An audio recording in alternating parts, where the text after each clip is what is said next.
Our son Jacob was born with medical conditions that required him to have surgery 12 hours after he was born. We spent 9 days in the NICU to allow his body to recover, but we felt like each day we received unexpected news.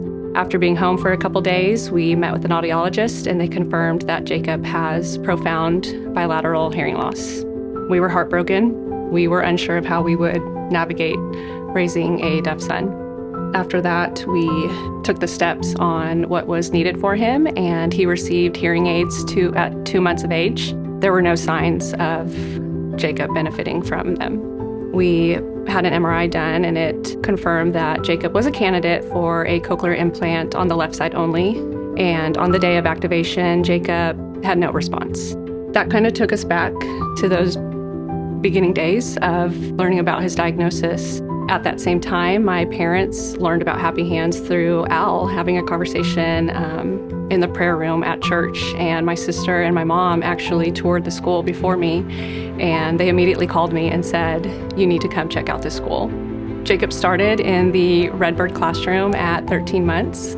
He knew very basic sign language, but within the first few months, his language was taking off that I couldn't even keep track.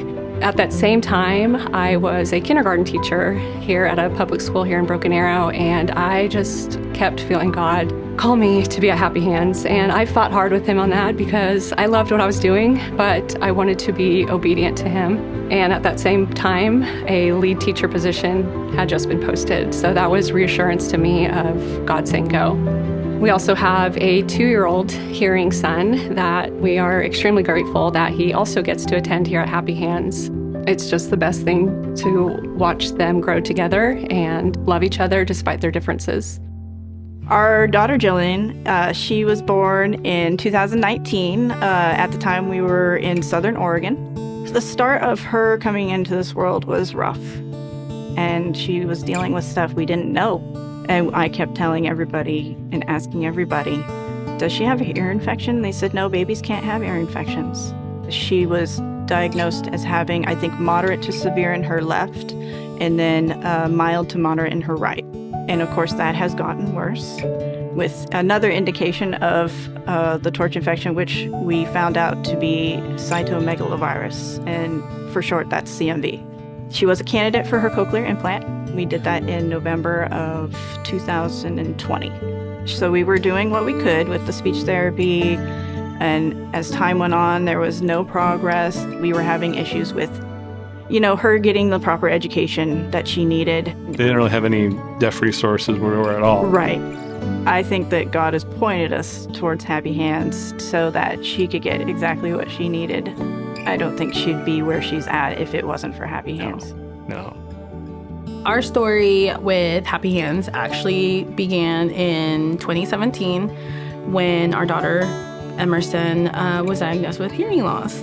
When we found out her diagnosis, we were actually devastated. And it was a trying time actually in our faith, but we are so thankful because everything fell into place to where we went to the right audiologist who gave us a pamphlet to Happy Hands, and I absolutely fell in love. Fast forward, Emerson started at Happy Hands in 2017, and 2 years later, we found out we were pregnant with our second daughter. We actually found out that she had heart defects. She has several medical conditions as well, and we've been super blessed that Happy Hands has been there to support us with both girls. We started our foster care journey shortly after in 2020. And that is where our third daughter, Josephine, actually came into our lives. She is 3 years old now, and she has some delays in actually nonverbal in a way, so she communicates using sign language. In March of 2023, we got a surprise call from DHS telling us that our daughter Josephine had a sister.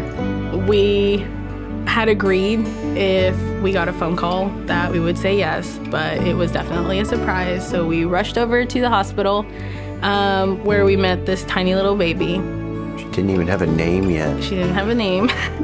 As we were getting discharged, a nurse actually came in holding a piece of paper, and she actually looked sad, and I was terrified.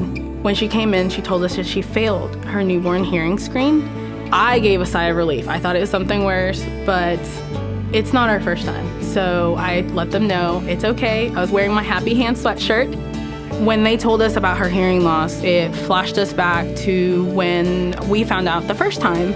But this time there wasn't that feeling of devastation. We weren't scared. We know that God made it happen for her to be in our lives, knowing that we had a village with Happy Hands. Happy Hands has meant, honestly, everything. It's given us communication with our son, which at one point we didn't know what that looked like. It's given us a lot of resources that allow us to also teach our other son to talk to his brother now. It's meant quite a bit to us. Everyone I've interacted with seems to be very passionate, very Caring. They with our daughter, they always hug her goodbye. They sign "I love you" to her, and they all want to. We love the teaching staff, everything that they do, the way that they, worship and everything else. And there was no other option. Happy Hands can be a place that will meet you where you're at and encourage you and support you and give you the resources that you need to feel confident in raising a deaf child. 30 years, we've seen first, second, and third generation children come through Happy Hands, but the need is so great. 1,700 children born every year with hearing loss. 400 million people in the world that are deaf and don't know Christ. Jesus said the fields are white for harvest and the workers are few, but you can make a difference. Let's continue to educate and bring Jesus to the deaf.